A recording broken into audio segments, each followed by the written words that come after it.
Hi, it's that fantasy chick.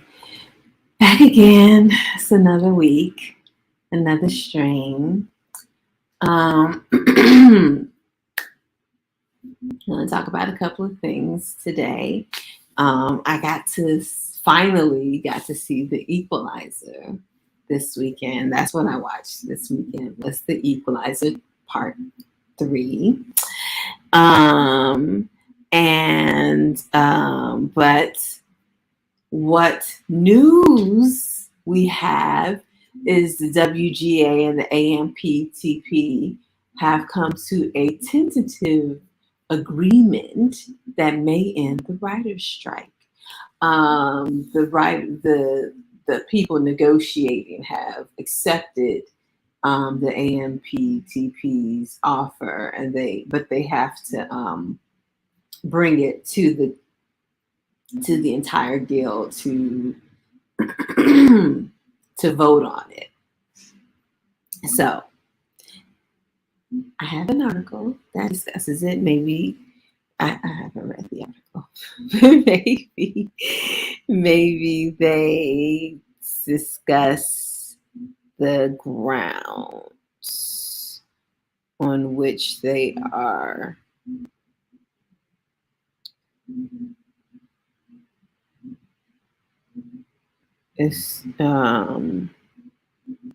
accepting.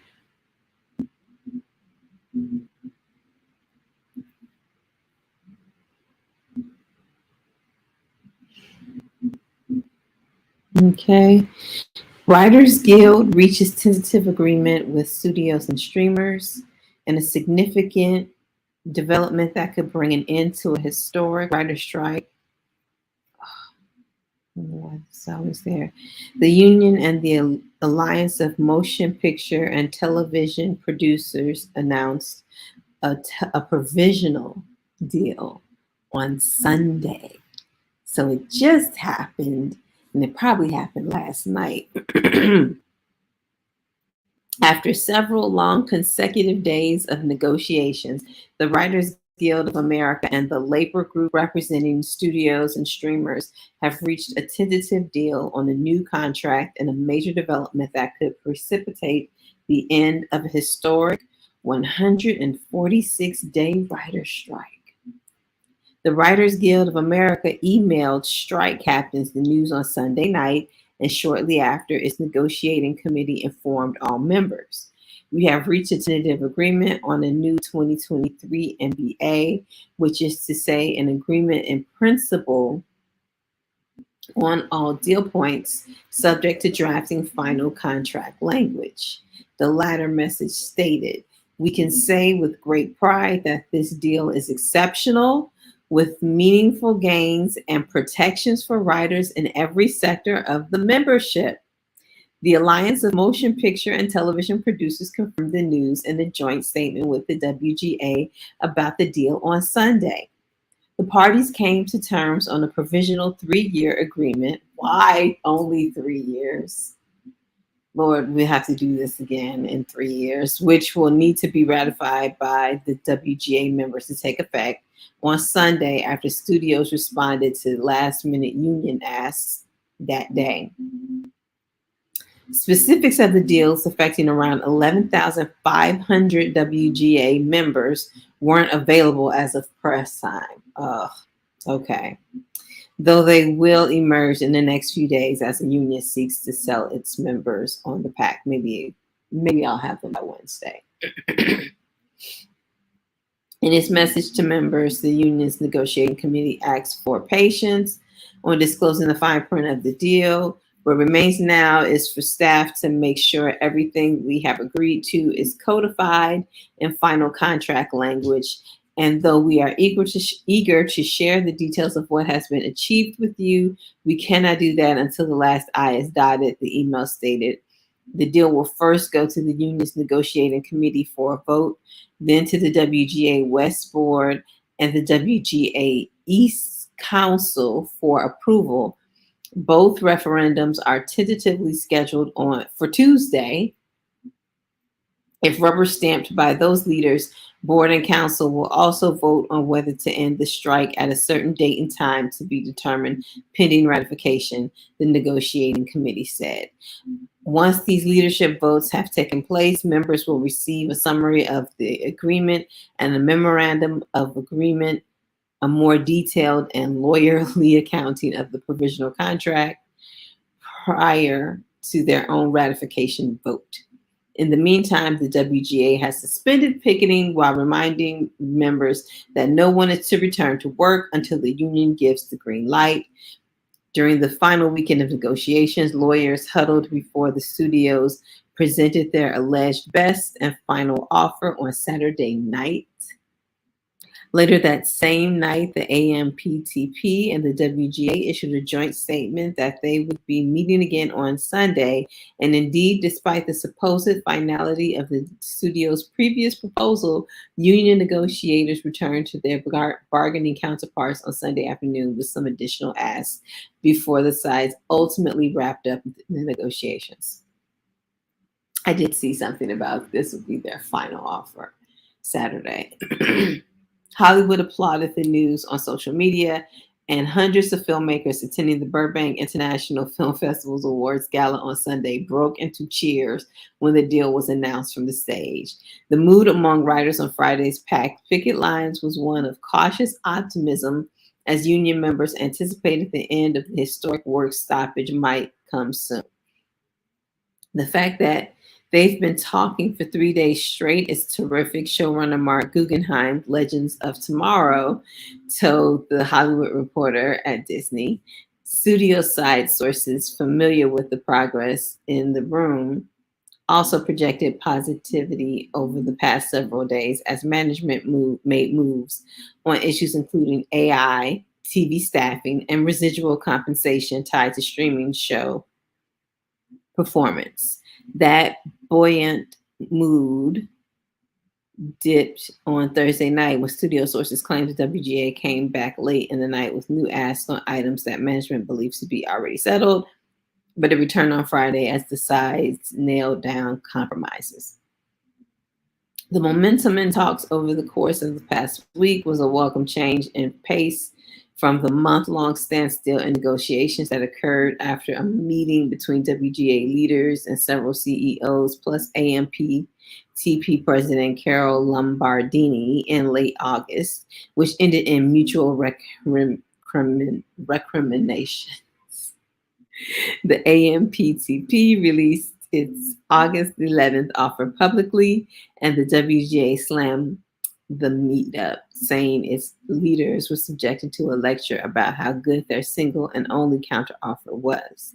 The pause in talks was lifted on September 14th when the AMPTP announced that the WGA had reached out to resume negotiations and both sides were working on scheduling in the following week. On day 146 of the ongoing WGA strike, the work stoppage was closing in on being the longest in the union's history.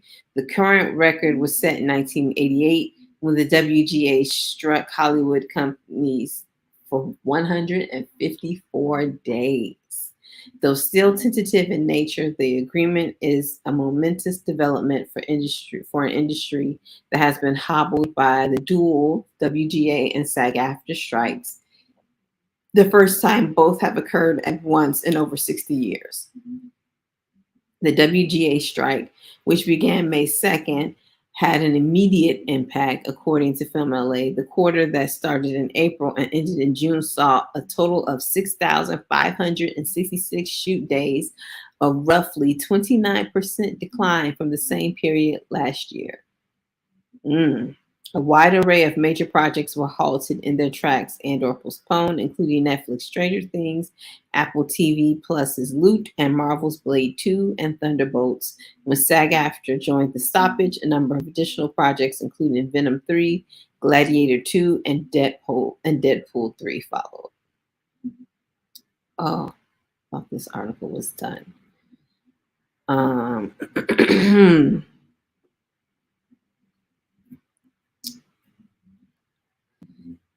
This is a long article.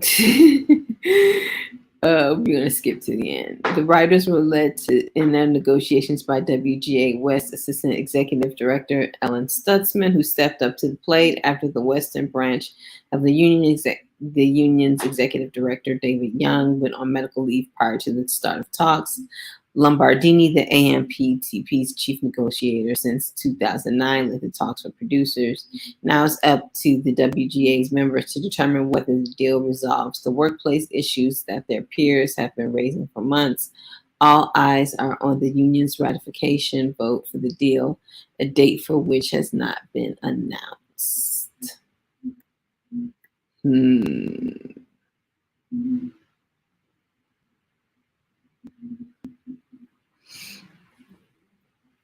So we don't get details of the arrangement yet, and probably won't until after they vote on it, which is sad. So I probably won't have details on Wednesday.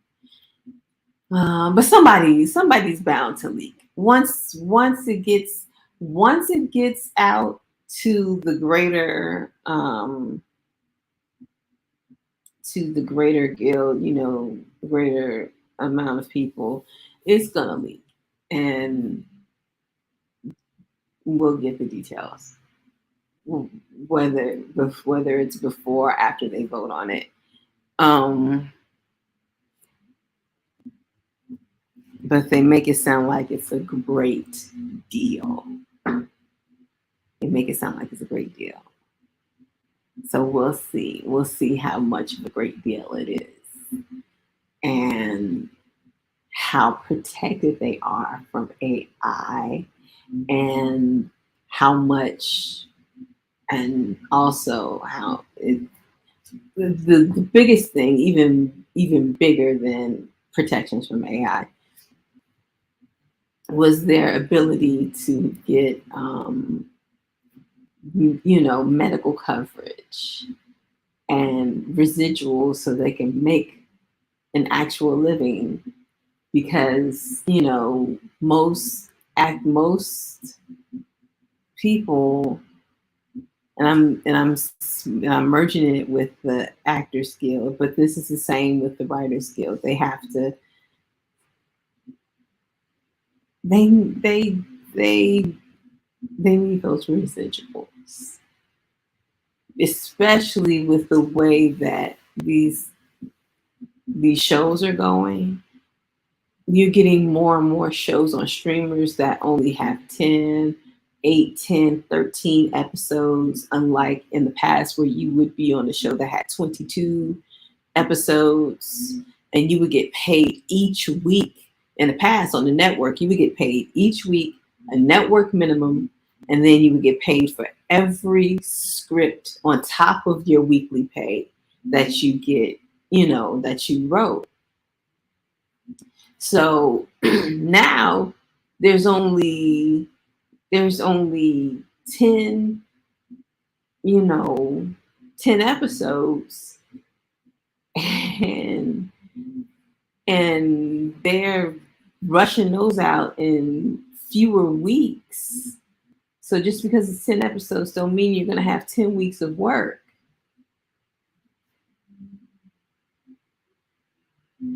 Yeah. So you really do need residuals to prop you up, especially in between projects. Especially because these projects on these streamers, they don't come at regular intervals. Some of them come, a year and a half apart. Like it's not like clockwork like the networks. It's all, there's a lot of variables when it comes to the streamers that you have to take an account for, and that's what this strike was trying to take an account for. So we'll see. I just can't wait to see what the deal is. Okay, so I didn't binge watch anything this weekend. I didn't check out One Piece. But I did get to go to the movies. I wanted to see A Haunting in Venice, but my theater did not have A Haunting in Venice. Boo. So I'm gonna have to go outside of my neighborhood to go see that next week, which is sad. I like going to the neighborhood theater. It's close, it's comfortable, it's not expensive.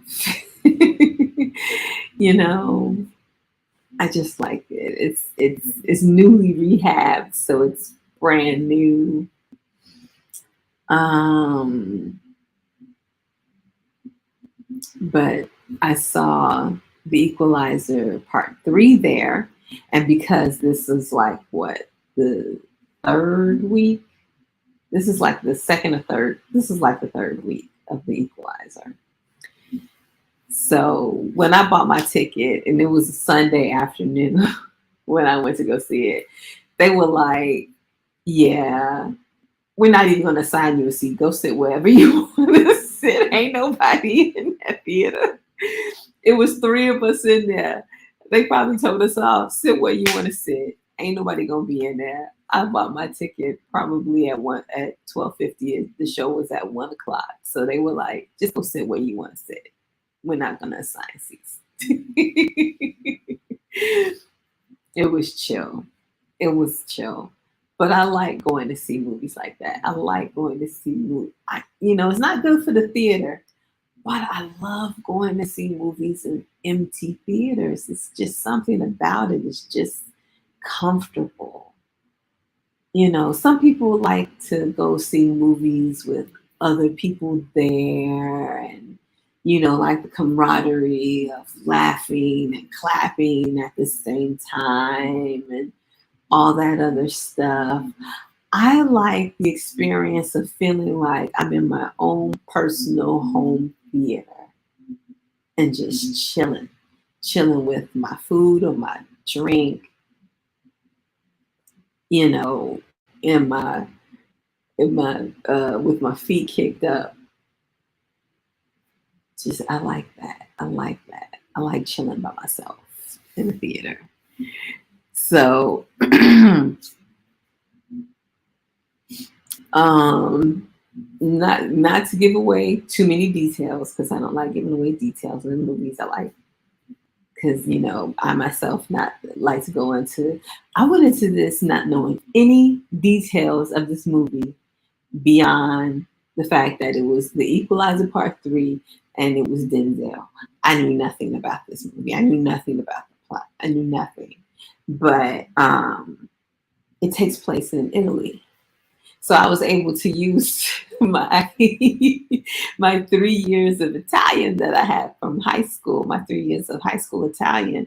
I knew it the moment somebody said andiamo, which means either we go or let's go. Somebody was like andiamo. I was like, oh, they're in Italy. And then I was like, oh, I get to use what I know.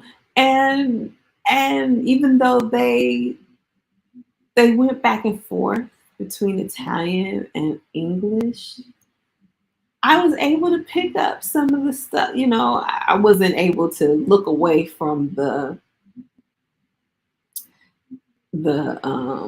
subtitles, but I was able to pick up, some phrases and things. I was like, oh, you know, those 3 years actually did.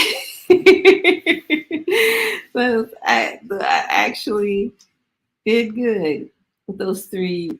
Those, what was that? I did make A's. I did make A's in Italian, and they did work out for me. But other than that, ironically, at the same time, my sister, who was on um, my 300, subscriber special, live stream special, Moni, she was at the very same time in another theater somewhere else, watching watching The Equalizer Part 3 as well.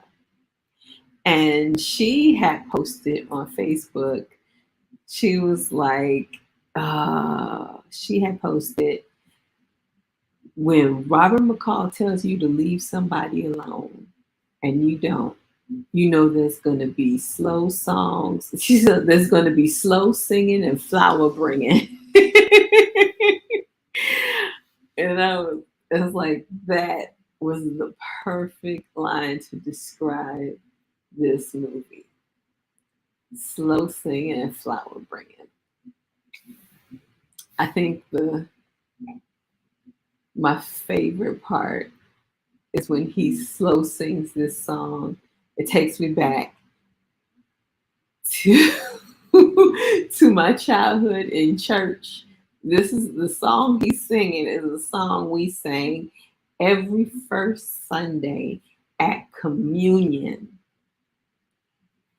When he started singing that, I was like, no, he is not singing this song.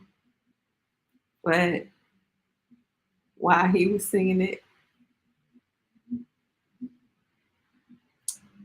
I have ideas, but I don't want to give it away. It's just,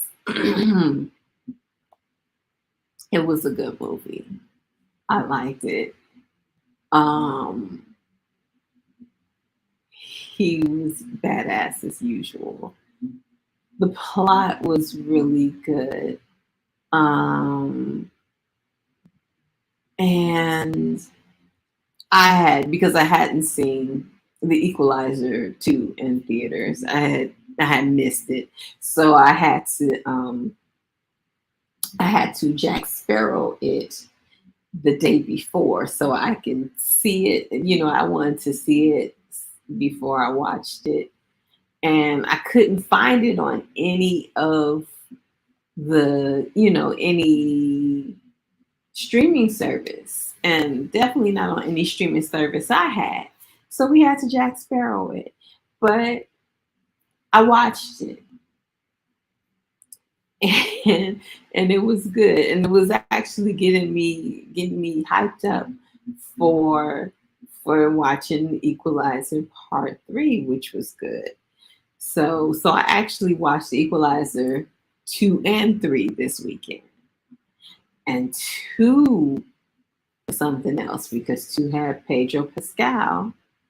And the moment you see him, you're like, oh well, there's your bad guy right there. Who else would it be? Who else would it be? And of course it was him. But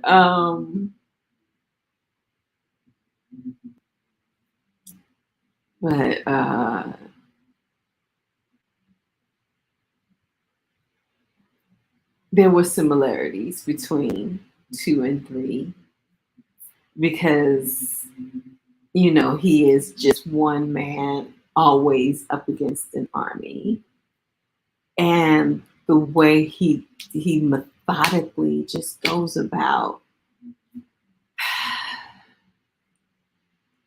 taking people out, that's the best part of the movie. That's what you go to see The Equalizer for. You just go to watch him fight.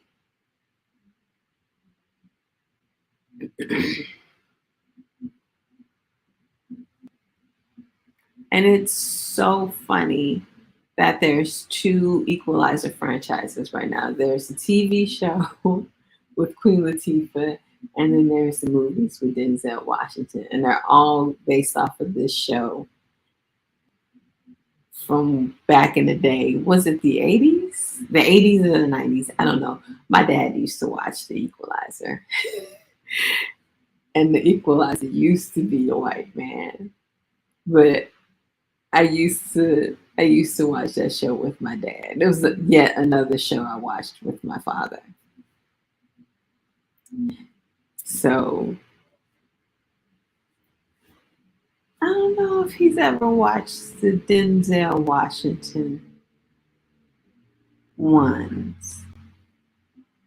I don't know if we ever showed those to him or if we ever told him about that or the Queen Latifah show. Yeah, it's too late to ask him now.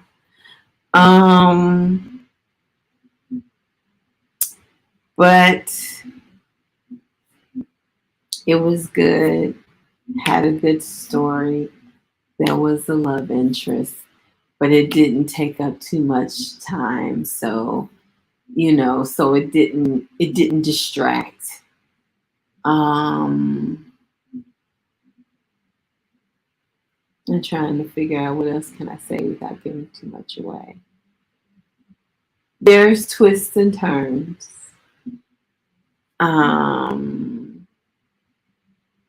There's a twist in the end. And I'm glad I watched The Equalizer 2 because it does sort of tie back into 2. The twist in this movie ties back into The Equalizer Part 2. The most of the movie is pretty much a separate thing, but when you get to the end, you're like, oh, that's has something to do with Part 2. I can't remember Part 1. I probably should have watched Part 1 too. Because it was even longer ago that I seen Part 1. Because Part 2, I think, originally came out in 2018. So Part 1, I can't remember. But anyway, enjoy The Equalizer. Was great. Denzel was great. Love the setting in Italy. Love getting to use my high school Italian. love the small town atmosphere of it.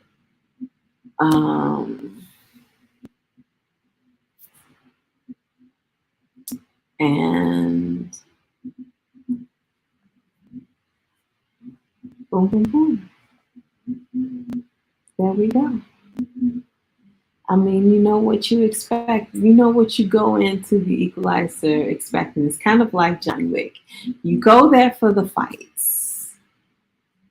If the story's good, it's icing on the cake. But you go there for the fights.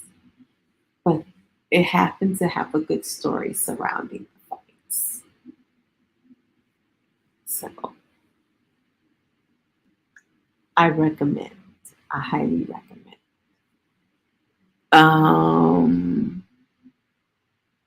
But that is all for today.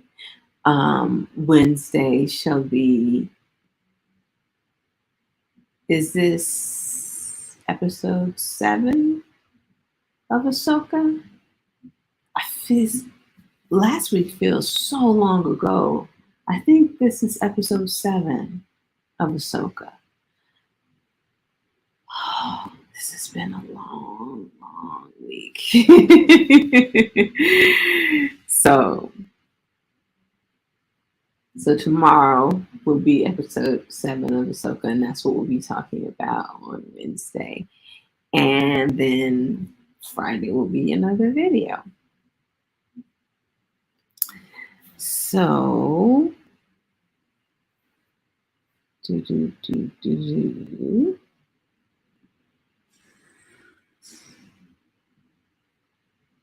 So I shall see you on Wednesday talking about Ahsoka and seeing if there's any updates on the details of the deal between the AMPTP and the WGA.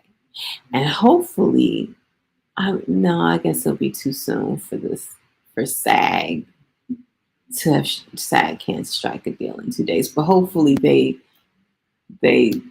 take a nice little breather and move to start making some deals with SAG so we can get all these strikes over and get people back to work before the holidays. But in the meantime, thanks for watching.